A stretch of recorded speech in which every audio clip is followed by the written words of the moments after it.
Saludos chicos y bienvenidos a su curso de Elementos de Semiótica para el Diseño. En esta sesión hablaremos de otras figuras retóricas. En la sesión anterior vimos qué son las figuras retóricas y un poco de su análisis a través de la historia. Además, conocimos las figuras retóricas de dicción y las de pensamiento. En esta sesión vamos a conocer nuevas figuras retóricas clasificadas por tropos y según el nivel del lenguaje. Si bien algunas de las figuras retóricas de la sesión anterior aparecerán por aquí, solo se mencionarán y se agregarán las nuevas. Figuras retóricas de tropos. Los tropos son un tipo de figura retórica que usan una palabra o frase con un sentido diferente al literal, para crear un efecto estilístico o expresar una idea de modo más impactante. Algunos ejemplos son: sinécdoque.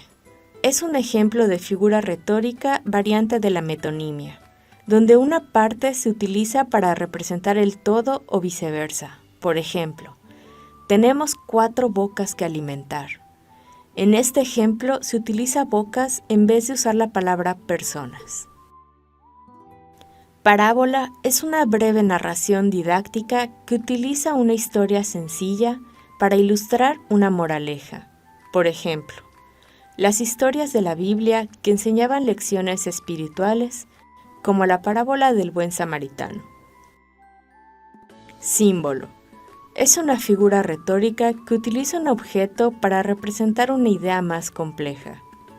El símbolo enriquece el significado del texto, permitiendo varias interpretaciones y haciendo más profundo el mensaje.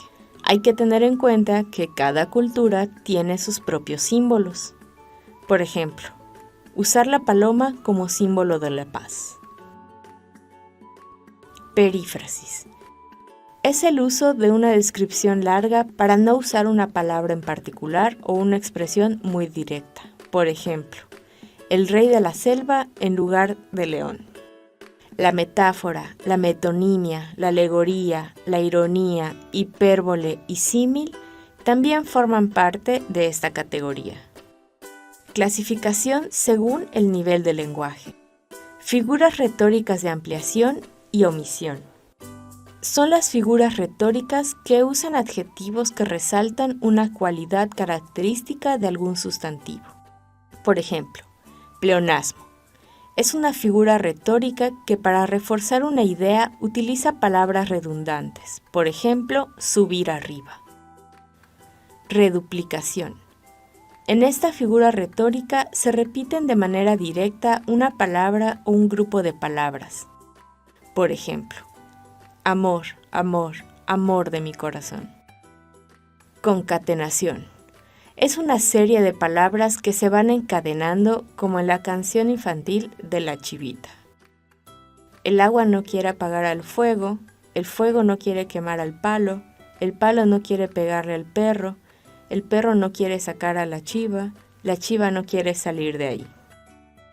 El epíteto, la elipsis y el retruécano forman parte de esta categoría. Figuras retóricas de diálogos.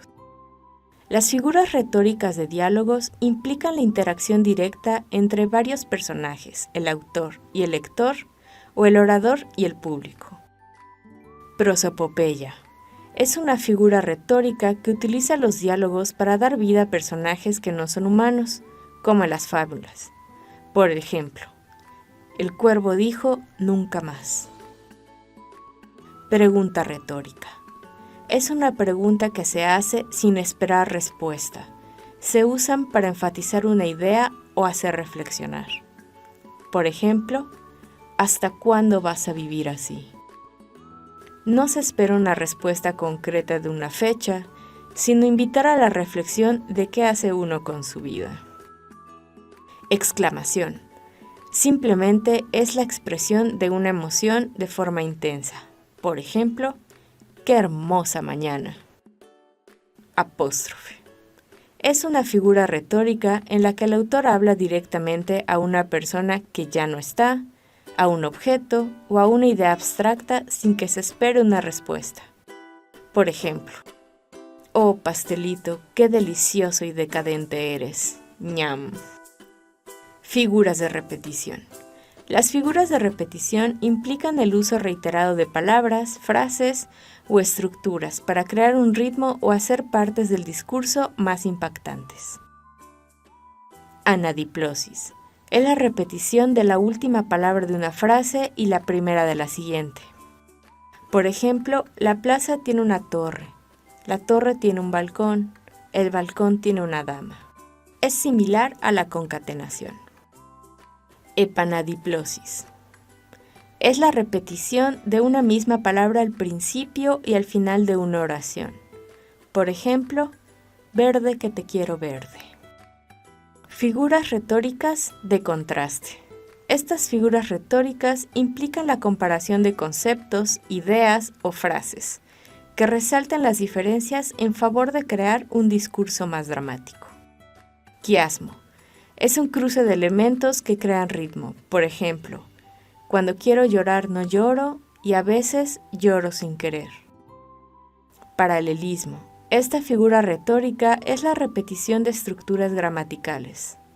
Por ejemplo, por un clavo se pierde una herradura, por una herradura se pierde un caballo, por un caballo se pierde un jinete. Antítesis. Es el uso de dos frases o ideas contrarias para hacer más poderoso un mensaje. Por ejemplo, es tan corto el amor y tan largo el olvido. Oxímoron. Es una figura retórica donde se usan dos conceptos contradictorios en la misma oración para provocar sorpresa y reflexión acerca de la complejidad de la contradicción. Por ejemplo, silencio atronador. Para ejemplificar un poco lo que hemos visto en esta sesión y la anterior, retomemos nuestro proyecto del café para universitarios. Podríamos usar alguna de estas figuras retóricas para crear un copy que refuerce la idea de nuestro discurso, sobre las prisas y la necesidad de apoyar a los estudiantes en su pesada carga académica. Anáfora, figura de repetición.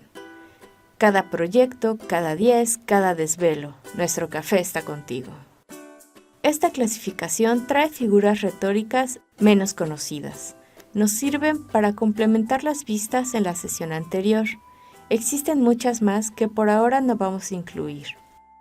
El uso de estas herramientas puede ayudarnos a buscar observaciones creativas, copies o imágenes que hagan más fuerte y profunda nuestra producción gráfica.